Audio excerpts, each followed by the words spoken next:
በአንድ ወቅት ትንሿ ሚሚ ከእናቷ ጋር ትኖር ነበረ። የሚሚ ህልምም የሚያብረቀርቅ ቢራቢሮ መሆን ነበረ። ሁሌም በሰማይ ከፍ ብላ ስትበር ራሷን ትመለከት ነበረ። አንድ ቀን ሚሚ ቢራቢሮ ለመሆን ጉዞ ጀመረች። ብዙ አበቦች ያሉበት ስፍራም ሄደች። አበቦቹንም ጎበኘች። በአበቦችም ላይም አበቦችንም የሚቀስሙ ንቦች አበቦችንም እየቀሰሙ ነበረ። ከንቦቹም ጋር ተጫወተች እና የተለያዩ ትናንሽ ነፍሳትም በቦታው ይወርቁ ነበረ። ሚሚ እንዴት ነው ቢራቢሮ መሆን የምችለው ብላ ተጠይቃቸው ነበረ። ምንም እንኳን መልስ ባታገኝም ሚሚ ተስፋ አልቆረጠችም። በጉዞዋም ቀጠለች።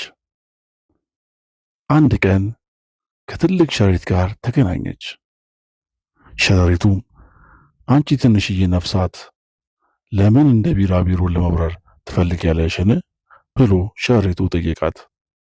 ሚሚም ሰማዩን ማየት እፈልጋለሁ፣ ከደመኖች ጋር መጫወት እፈልጋለሁ እና ዓለምን ከላይ ሆኜ ማየት እፈልጋለሁ ብላ መለሰችለት።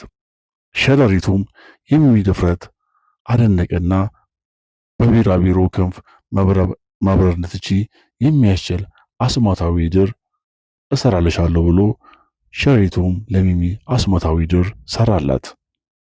ሚሚም በጣም ተደሰተች። ክንፎቿን ዘርግታ ወደ ሰማይ ከፍ ብላ በረረች። በደመኖቹ መካከል አለፈች። ከፀሐይ ጋርም ተጫወተች እና መላውን ዓለም ከላይ ሆና አየች።